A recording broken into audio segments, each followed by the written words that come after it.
खबर उत्तर प्रदेश के अमरोहा से है। अमरोहा में भाजपा के क्षेत्रीय उपाध्यक्ष मान सिंह गोस्वामी ने वक्फ सुधार जन जागरण अभियान को लेकर की प्रेस वार्ता। इस दौरान उन्होंने वक्फ संशोधन को लेकर कहा कि विपक्ष मुसलमानों को गुमराह कर रहा है।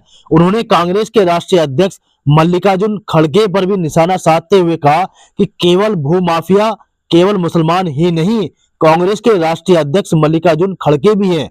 अमरोहा में भाजपा कार्यालय पर पहुंचे भाजपा के क्षेत्रीय उपाध्यक्ष मान सिंह गोस्वामी ने प्रेस वार्ता करते हुए कहा कि केंद्र सरकार ने वक्फ कमेटी में 2025 में संशोधन किया। इससे पहले कांग्रेस और कांग्रेसी सरकारों ने 1995, 2013 में भी इसमें संशोधन किया, लेकिन जो वर्तमान में माननीय नरेंद्र मोदी ने संशोधन किया है उसको लेकर के विपक्ष मुस्लिम समाज को गुमराह करने की तैयारी में जुटा है। भारतीय जनता पार्टी के शीर्ष नेतृत्व में तय किया गया है कि भारतीय जनता पार्टी वक्फ सुधार जन जागरण अभियान पूरे भारतवर्ष में चलाएगी, पूरे उत्तर प्रदेश में चलाएगी। आज पूरे देश में 8,22,000 संपत्तियों के पास है, जिनमें से 4 लाख संपत्तियां सरकारी संपत्तियों विवादित संपत्ति। जब 4 लाख के आसपास उनकी संपत्तियां होती थी तब भी उनकी आय 1,63,00,000 के आसपास थी, और अब 8,27,000 हो गई, तब भी इनकी 1,67,00,000 मात्र हुई, यानी 3 या 4 लाख के हिसाब से बड़ी ऐसा है नहीं है कि भूमाफिया केवल मुस्लिम ही थे। उनमें मैं आपके बीच में नाम खोलना चाहूंगा कि इसमें मल्लिकार्जुन खड़गे जो वर्तमान में कांग्रेस के राष्ट्रीय अध्यक्ष हैं वो भी इसमें शामिल है। उन्होंने कहा कि अकेले कर्नाटक 22,000 एकड़ भूमि को अवैध रूप से बेच दिया गया। आप लगाइए कि इस पर अगर विकसित भारत का हम सपना देखते हैं और हम यह इसी तरह से बंदरबाट और लूटे हुए देखते रहे और पसमानदा समाज, गरीब मुसलमान, बेसहारा मुसलमान जो गरीबी रेखा से नीचे अपना जीवन यापन कर रहा है, उसके उत्थान के लिए कोई कंट्री नहीं कर सकती। केंद्र सरकार ने वक्फ कमेटी में 2025 में संशोधन किया। इससे पहले कांग्रेस और कांग्रेस की सरकारों ने 1995 और 2013 में भी इसमें संशोधन किया था, लेकिन जो वर्तमान में माननीय नरेंद्र मोदी जी ने संशोधन किए उनको लेकर के विपक्ष मुस्लिम समाज को गुमराह करने की तैयारी में जुटा हुआ है। भारतीय जनता पार्टी के शीर्ष नेतृत्व ने तय किया है कि भारतीय जनता पार्टी वक्फ सुधार जनजागरण अभियान पूरे भारतवर्ष में चलाएगी, पूरे उत्तर प्रदेश में चलाएगी। आज पूरे देश में 8,22,000 संपत्तियां वक्फ के पास हैं, जिनमें से 4 लाख संपत्तियां सरकारी संपत्तियां, विवादास्पद संपत्तियां। जब 4 लाख के आसपास इनकी संपत्तियां होती थी तब भी उसकी आय 1,63,00,000 के आसपास थी, और जब ये 8,27,000 हो गई तब भी इनकी आय 1,67,00,000 मात्र हुई, यानी 3 या 4 लाख के हिसाब से बढ़ी या करोड़ के हिसाब से, बाकी नहीं बढ़ी। उसका मेन कारण था कि ये सारा पैसा बिचौलिए, वक्फ के लोग और भूमाफिया केवल ऐसा नहीं है कि मुस्लिम ही थे, उसमें मैं आपके बीच में नाम खोलना चाहूँगा कि इसमें मल्लिकार्जुन खड़गे जो वर्तमान में कांग्रेस के राष्ट्रीय अध्यक्ष हैं वो भी इसमें शामिल हैं। आप अकेले कर्नाटक में 22,00,000 एकड़ वक्फ की भूमि को अवैध रूप से बेच दिया।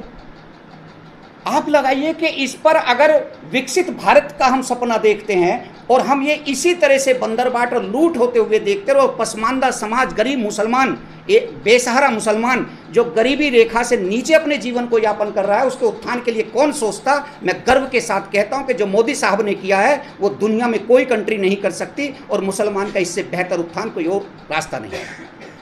राष्ट्रभक्त मुस्लिम कार्यकर्ताओं ने, भाजपा कार्यकर्ताओं ने ये संकल्प लिया है कि हम घर घर जाएंगे, गली गली जाएंगे, मुस्लिम समाज को समझाएंगे, और 2027 में इसका मुंह तोड़ जवाब दे करके तीसरी बार किसकी सरकार बनाएंगे? योगी जी की सरकार बनाएंगे, भाजपा की सरकार बनाएंगे। लोग क्यों परेशान है वक्फ बिल के संशोधन को लेकर?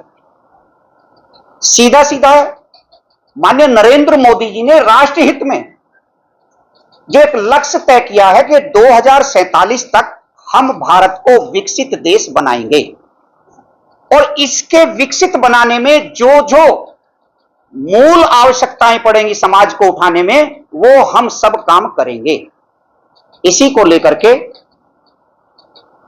हिंदुस्तान का बहुत बड़ा समाज एक ऐसा समाज इसमें जुलाहे हैं, बढ़ई हैं, लोहार हैं, धीवर हैं, जोगी हैं, अन्य लेकर के पसमानदा समाज जो 85% आबादी का नेतृत्व करता है, उस 1995 के प्रावधान के अनुसार अब तक हज कमेटी में इनकी कोई भी नुमाइंदगी नहीं है। लेकिन 2025 संशोधन के बाद इस 85% पसमानदा समाज का वो जुलाहा, वो लोहार, वो बढ़ई, सभी इसमें आ सकेंगे।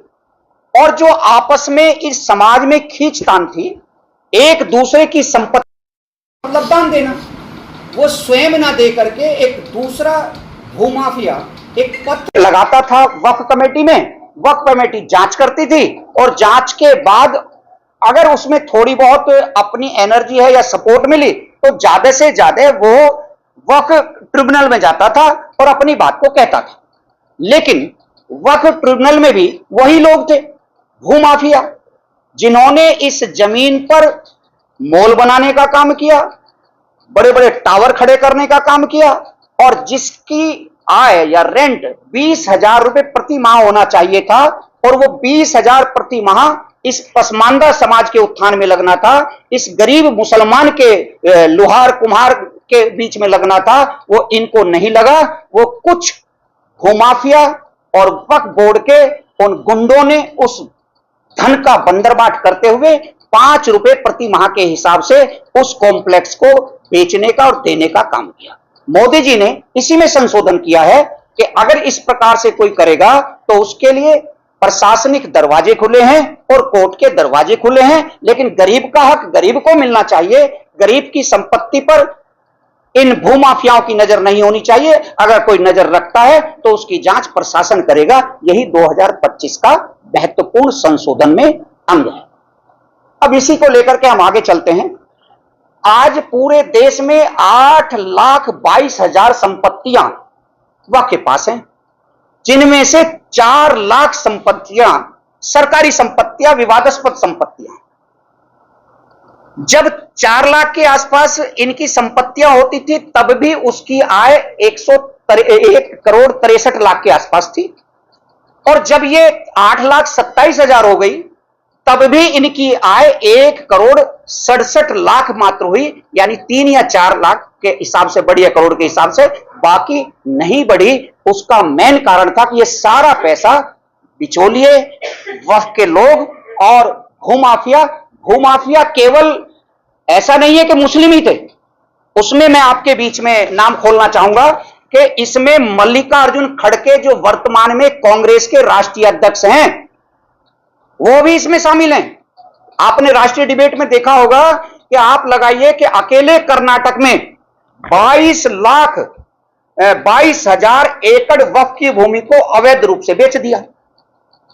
आप लगाइए कि इस पर अगर विकसित भारत का हम सपना देखते हैं और हम ये इसी तरह से बंदरबाट और लूट होते हुए देखते रहो, पसमानदा समाज, गरीब मुसलमान, एक बेसहारा मुसलमान जो गरीबी रेखा से नीचे अपने जीवन को यापन कर रहा है, उसके उत्थान के लिए कौन सोचता। मैं गर्व के साथ कहता हूं कि जो मोदी साहब ने किया है वो दुनिया में कोई कंट्री नहीं कर सकती और मुसलमान का इससे बेहतर उत्थान कोई और रास्ता नहीं। हम फिर भी सबका साथ, सबका विकास, सबका विश्वास, सबके प्रयास के साथ में आज 20 से 36% सब जो हाउसिंग का हो या अनाज वितरण का हो या कोई भी योजना ऐसी नहीं है जिसमें मुस्लिम समाज के लिए भेदभाव किया हो। विपक्ष का नेता उत्तर प्रदेश में समाजवादी पार्टी और कांग्रेस बताए, जनता पार्टी की सरकारों में ऐसा कुशल प्रबंधन जो मोदी जी के, योगी जी के नेतृत्व में चल रहा है, एक भी हमको बताएं, मंचों पर बताएं कि ये मुस्लिम समाज को नहीं देने का काम किया या उनके साथ में अनादर किया है। एक चीज हमारे बीच में लाई, लेकिन उनका एक चुनावी एजेंडा है, इस समाज को गुमराह करना, 85% मुसलमान को गुमराह करना, वोट बैंक बनाकर रखना। उनको मालूम है जितने चुनाव 60 वर्षों तक रही है, उन्होंने एक मुश्त इनके आंखों पर पट्टी बांधी और अपने वोट बैंक बनाकर रखने का काम किया। लेकिन आज राष्ट्रभक्त मुस्लिम कार्यकर्ताओं ने, भाजपा कार्यकर्ताओं ने यह संकल्प लिया है कि हम घर घर जाएंगे, गली गली जाएंगे, मुस्लिम समाज को समझाएंगे और 2027 में इसका मुंह तोड़ जवाब देकर के तीसरी बार किसकी सरकार बनाएंगे? योगी जी की सरकार बनाएंगे, भाजपा की सरकार बनाएंगे। ऐसा आज 500 कार्यकर्ताओं ने संकल्प लेकर जिला अध्यक्ष जी के नेतृत्व में यहां से गए हैं। अब हमारी नगरों में कार्यक्रम होंगे जिसमें मौलवी, हाजी जी, अध्यापक, अधिवक्ता, डॉक्टर्स, ये सब कैटेगरी का एक सेमिनार होगा। 2 प्रकार के सेमिनार, शहरों में भी सेमिनार है और गांवों में भी सेमिनार है। इसके 3, 4 और 5 3 तिथियां हैं। 3 मई, 4 मई, 5 मई को टाउन हॉल और नगरों में कार्यक्रम होंगे जिसमें विद्वान लोगों की शिरकत होगी और विद्वान लोगों को बीच में जो आज कार्यशाला में पधारे हैं, 19 जिलों की कार्यशालाएं आज हमारी संपन्न हो रही हैं। सभी जाकर के डंके की चोट पर और इस वक्फ बिल के बारे में एक एक पहलू पर बताने का काम करेंगे कि जो हम कर रहे हैं वो तर्क संगत है, वो गरीब मुसलमानों के उत्थान के लिए है। मुसलमानों का हक गरीब मुसलमानों को मिलकर रहेगा, हम इसकी बंदरबाट नहीं होने देंगे। अगर कोई बंदरबाट करेगा तो उसको सजा दिलवाएंगे, जेल की सलाखों के पीछे भेजने का काम आदरणीय नरेंद्र मोदी जी का एक वक्फ संशोधित बिल 2025 करेगा और इससे मुसलमानों का उत्थान होगा। इतना कहते हुए बहुत बहुत धन्यवाद सभी संवाददाताओं का। और